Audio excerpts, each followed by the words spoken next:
നമസ്കാരം. സംഗീത സംവിധായകൻ ഔസേപ്പച്ചൻ അദ്ദേഹം കേരളത്തിലെ മാപ്രകളുടെ കോപ്രായങ്ങളെ സംബന്ധിച്ച് ഒരു അഭിപ്രായം തുറന്നു പറഞ്ഞിരിക്കുകയാണ്.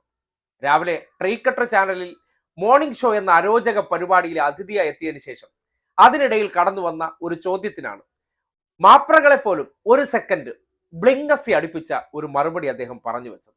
ഇതേപോലെ നിങ്ങൾ റിപ്പോർട്ടർ ചാനൽ പോലെയുള്ള ചാനലുകളിൽ വരുമ്പോൾ ഇടയ്ക്ക് ഇങ്ങനെ കേൾക്കും. നമ്മളെ കാണാറുണ്ടോ? കാണാറുണ്ട്. ഇതൊക്കെ വഴികൂടെ പോകുമ്പോ ഇതൊക്കെ കാണും. അതിനുവേണ്ടി സമയം കളയാനില്ല. ആ വാക്ക് കറക്റ്റാ. കെടുതി സുജയുടെ ചോദ്യമായിരുന്നു, ഞങ്ങളെ കാണാറുണ്ടോ? മനുഷ്യരായിട്ടുള്ള ആരെങ്കിലും അതിനുവേണ്ടി മെനക്കെടും? ഇന്നത്തെ കാലഘട്ടത്തിൽ മനുഷ്യർ അവരവരുടെ തിരക്കിലൊക്കെ അമർന്ന് മുന്നോട്ട് പോകുമ്പോൾ 24 മണിക്കൂറും ഒരുതരം അരോചക പ്രവർത്തനം നടത്തിക്കൊണ്ടിരിക്കുന്ന ഇവരെ ആരെങ്കിലുമൊക്കെ സമയം മെനക്കെടുത്തി കാണാറുണ്ടോ?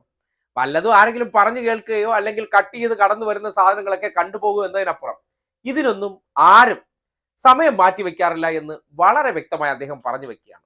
ഇത് അദ്ദേഹത്തിന്റെ വായിൽ നിന്ന് പുറത്തു വന്നെങ്കിലും ഔസേപ്പച്ചൻ എന്നൊരു വ്യക്തിയെ മലയാളിക്ക് പരിചയപ്പെടുത്തേണ്ട കാര്യമില്ല. അദ്ദേഹത്തിന്റെ സർഗാത്മകത കൊണ്ട് ആ വ്യക്തി എല്ലാവരുടെയും മനസ്സിൽ അടയാളപ്പെടുത്തിയിട്ടുള്ളതാണ്. അത്രമാത്രം ഭാവഗീതങ്ങൾ അദ്ദേഹം മലയാളത്തിന് സംഭാവന ചെയ്തിട്ടുണ്ട്. അങ്ങനെ ഒരു വ്യക്തി പോലും ഇവരുടെ ഈ അലോസരപ്പെടുത്തുന്ന ഈ പരിപാടികൾ ഒരിക്കലും കാണാൻ മെനക്കെടാറില്ല എന്ന് പറഞ്ഞാൽ തന്നെ ബാക്കിയുള്ളവരുടെ കാര്യം ഒന്ന് ആലോചിച്ചൂടെ?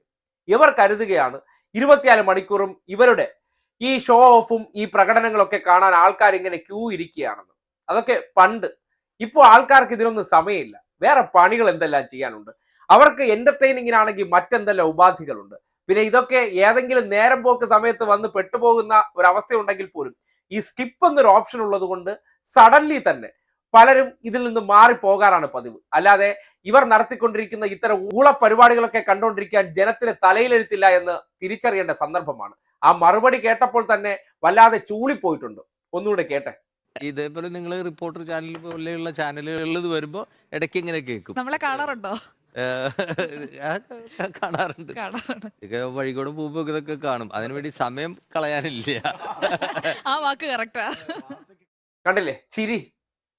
ഒരു വല്ലാത്ത ചമ്മിപ്പോയ ഒരു ചിരിയുണ്ട്, അല്ലെങ്കിൽ ഒന്ന് പതറിപ്പോയ ചിരിയുണ്ട്. കാര്യം ആൾക്കാരുടെ മനസ്സിലിരിക്കുന്ന കാര്യം അറിയുമ്പോഴാണല്ലോ നമ്മൾ ഈ കാട്ടിക്കൂട്ടുന്ന പ്രകടനങ്ങളോ അല്ലെങ്കിൽ നമ്മൾ ഈ വലിയ സംഭവമാക്കി അവതരിപ്പിക്കുന്ന കാര്യമൊക്കെ ആൾക്കാരെ സംബന്ധിക്കുന്നിടത്തോളം വലിയ തോതിൽ അവർക്ക് ഒരു വൈഷമ്യം സൃഷ്ടിക്കുന്നതാണ്. അവരെ സംബന്ധിക്കുന്നിടത്തോളം അവരുടെ ഒരു ദിവസത്തെ ഒരു വല്ലാത്ത ഇറിറ്റേറ്റഡ് മൂവ്മെന്റ്സ് ആണ് ഇതൊക്കെയാണെന്ന് തിരിച്ചറിയുന്നതാണ് ആ മറുപടി. ഔസേപ്പച്ചനല്ല, പലരുടെയും മനസ്സിൽ ഇതുണ്ടെങ്കിൽ പോലും സന്ദർഭോചിതമായി അദ്ദേഹം പറഞ്ഞു പോയ വാചകത്തിനിടയിലാണ്. എന്നിട്ട് ഇതിനെ കംപ്ലീറ്റ് ചെയ്തുകൊണ്ട് അദ്ദേഹം പറയുന്നുണ്ട്, ഡെയിലി എനിക്കിതിനൊന്നും സമയമില്ല എന്ന് അദ്ദേഹം വിശദീകരിച്ച് പറയുന്നുണ്ട്. പക്ഷെ അതിലെ ഒരു പഞ്ച് പോയിന്റും ഒപ്പം കോപ്പിറൈറ്റ് ഇഷ്യൂ ഉണ്ടാകാതിരിക്കാൻ വേണ്ടി മാത്രമാണ് അതിലെ ഏറ്റവും ഇമ്പോർട്ടന്റ് ആയിട്ടുള്ള ഒരു സ്റ്റേറ്റ്മെന്റ് കാണിച്ചത്. അതിൽ ഈ കെടുതിയായിട്ടുള്ള സുജയ പാർവതി തന്നെ ഈ ചോദ്യം ചോദിക്കുകയാണ്, ഞങ്ങളെയൊക്കെ കാണാറുണ്ടോ എന്ന് ചോദിക്കുമ്പോൾ തന്നെ അവർ സ്വമേധയാ പറയേണ്ട ഒരു കാര്യമാണ്, ഞാൻ എല്ലാ ദിവസവും നിങ്ങളുടെ പ്രേക്ഷകനാണ്, പരിപാടി കാണുന്ന ആളാണെന്ന് പറയുന്നതിനപ്പുറം അങ്ങോട്ടേക്ക് സ്ട്രെസ്ഫുൾ ചെയ്തൊരു ചോദ്യം ചോദിച്ച് ഞങ്ങളെയൊക്കെ കാണുന്നവരാണ്, നിങ്ങളെ പരിപാടി വലിയ സൂപ്പർ ആണെന്നൊക്കെ പറയിപ്പിക്കാമെന്ന് കരുതിയെടുത്താണ് ഈ തിരിച്ചടി നേരിട്ടത്.